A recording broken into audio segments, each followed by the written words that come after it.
What caused the Big Bang? What interaction in the Big Bang generated the fourth dimension? For every action, there is an equal and opposite reaction. What are they for the Big Bang? Is it an accidental universe, or does it oscillate, cycle? Did all the energy pop in from a multiverse, or is there an energy exchange? Is dark energy accelerating universe expansion, or is it by way of proportional events? Can we easily solve the double slit tests? Occam's razor is a scientific principle. In any given set of explanations for an event occurring, it is most likely the simplest one is correct. To solve all those questions at the beginning using Occam's razor, what one word answers them? Opposites. Someday, when you hear the correct theory explaining the design of the universe, it will be simple, because out of simplicity arises complexity. Albert Einstein. And what could be more simple than a universe design based on one conceptual idea? Opposites. The simplest energy dynamic system has equal amounts of opposite forms of matter. How do we prove the existence of an opposite form of matter to mass? By opening a numeric window into the fifth dimension for the first time in human history. Prediction. The higher the weight loss at death, the higher the thought level. The weight scale is a kg10 from herbscales.com, 0.01 grams to 10,000 grams, which is also equal to 22 pounds. Euthanasia performed only by a licensed veterinarian using lethal injection. Subject must be highly sedated to eliminate movement. These gram measurements here are simply hypothetical. No testing has been done. I have no idea if this will work. This is the prediction. There's been a lot of WLD tests. None of them have ever been conclusive. I think this is the best way to do it. With lethal injection, the subject has to be highly sedated. The consciousness needs to quickly exit the life form, get a WLD, or we don't get a WLD. But if we do, it should follow this. If this is in fact what we get, then we can see that consciousness is ascending to higher, more energetic thought levels in more evolved species. Now, this individual bit of consciousness that was in this amphibian will later at some point be in a reptile, later at some point be in a marsupial, then in a mammal, the mammal being a raccoon, a cat, a dog, and then another higher form of mammal, lower primate, such as a macaque.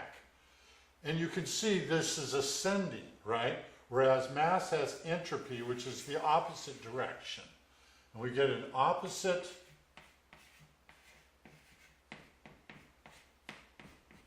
expression of energy. One's going down and one's going up. But even if the prediction proves accurate, what's the significance of such a small weight? Just as there's a relationship between energy and mass, and we can see that in the equation E equals mc squared, energy equals mass times the speed of light squared, we have a relationship between thoughts and consciousness. Thought equals consciousness times the speed of light squared. Two forms of energy, two forms of matter, speed of light squared stays the same as the constant as the multiplier. Opposite forms of matter and energy. That's the equation thought equals consciousness times the speed of light squared. The weight loss at death would fit in as the consciousness quotient. So let's say you have a WLD of 0.7 grams. That would be multiplied by the speed of light squared. That equals a lot of thought. Now you're thinking, well, this thought is getting spent. No, just like with energy in mass, it's at rest. In this case, thoughts in consciousness are at rest.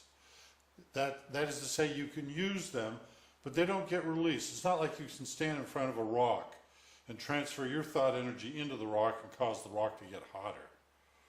It gets captured, it's held on to each time you have a life, and each time it builds to a higher, more energetic thought level. The speed of light squared is 186,000 miles per second times 186,000 miles per second. So anything multiplied by that, such as 0.7 grams, That's going to be a lot of energy.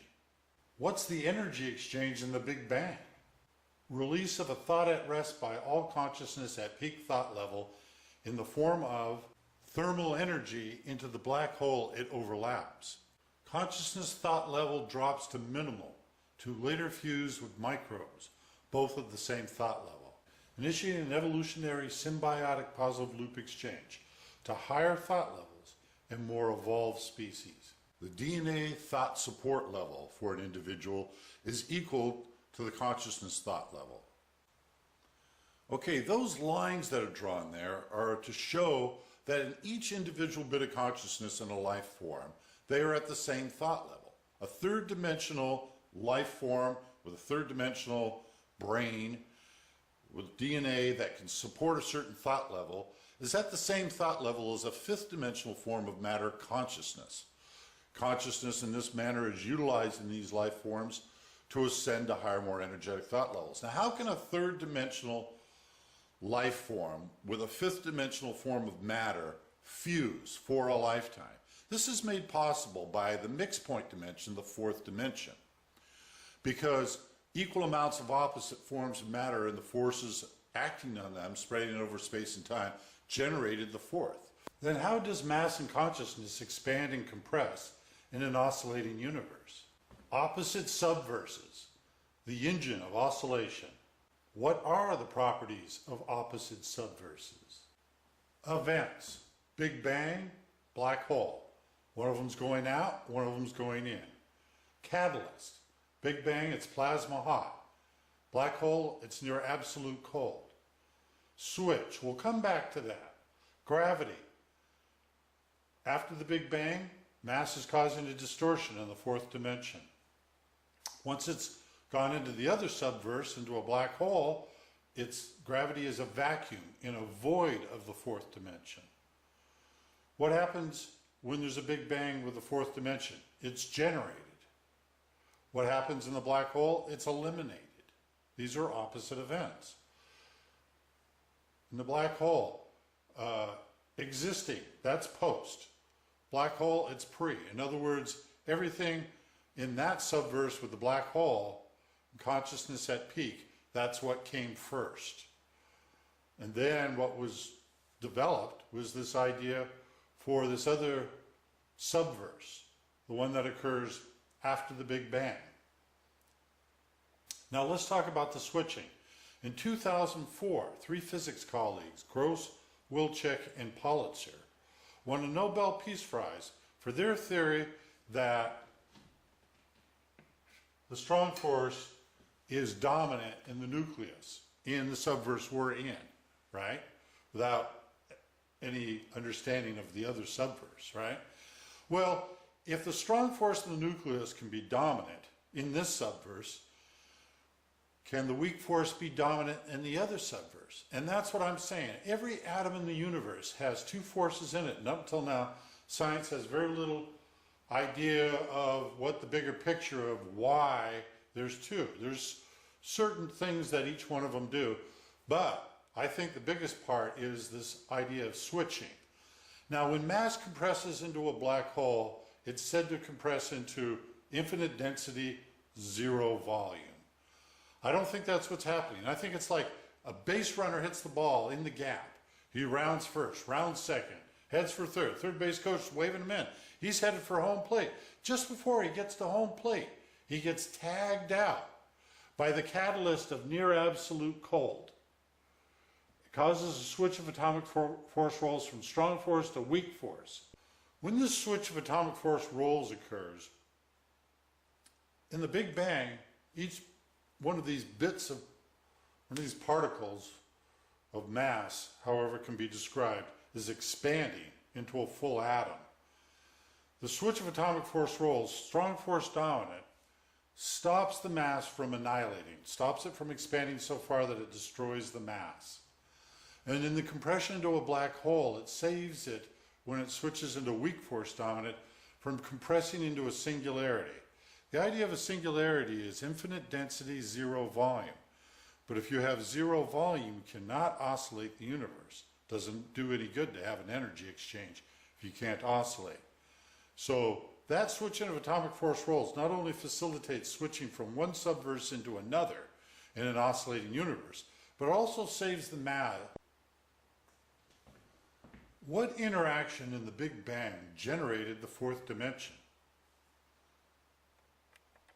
It is a temporary mixed point dimension composed of the constant forces acting on mass and consciousness spread out over space and time. The catalyst of extreme temperature heat is the action. The equal and opposite reaction is pressuring up, generation of fourth dimension. I say pressuring up because the analogy is that heat, as the catalyst, is the action. It opens the door. As you open a door, it pressures up the closer that then releases that pressure slowly. In this case, the pressure is being applied to mass and consciousness to revert them back to their pre-existing state. Is there a way to prove the existence of opposite subverses? If when black holes occur, they eliminate the fourth dimension within event horizons, would that reduce cohesiveness of the fourth dimension? And if so, what effect would that have on accelerating universe expansion? Remember our chart on opposite subverses. In one, the one we're in now, the fourth dimension is generated.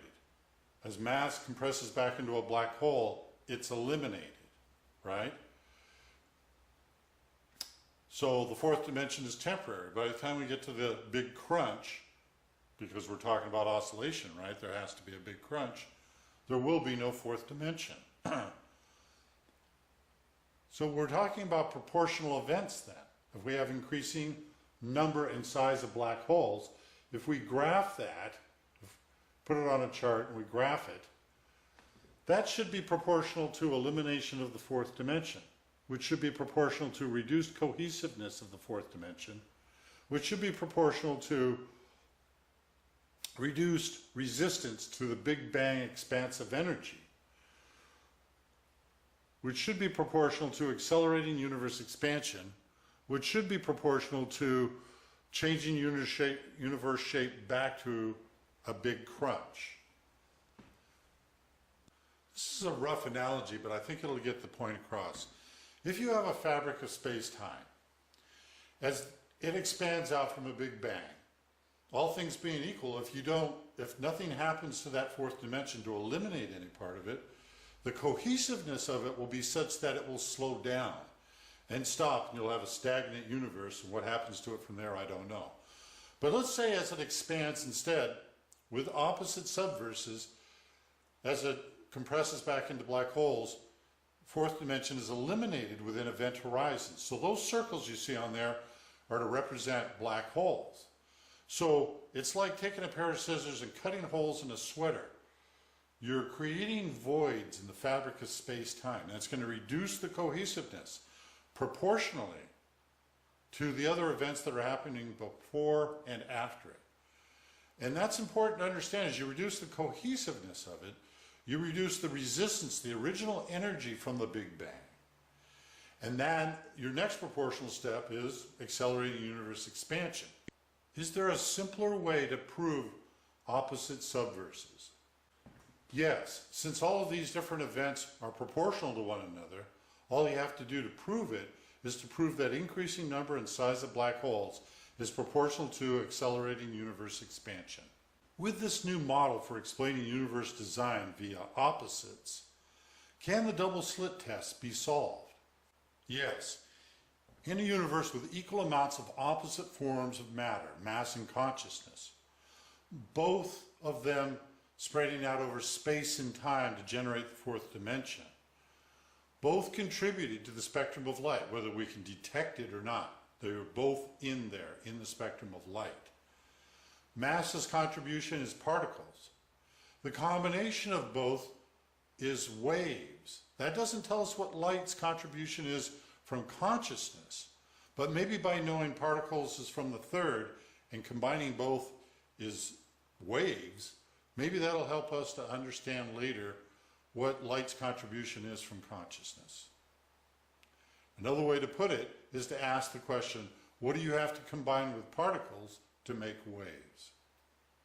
If we live in a universe with a design based in opposites, What is its purpose? It is a theater for individual bits of consciousness like you and I to experience all the different thought levels from a microbe to a God. Small g, each consciousness compressing into a God is just a God. It's not with a big G until we get to the conclusion of the big crunch, and all consciousness comes back together to think as one. To understand this theory in greater depth, read the book, The Theory of Opposite Subverses, The Engine of Oscillation by C. Neville Slater.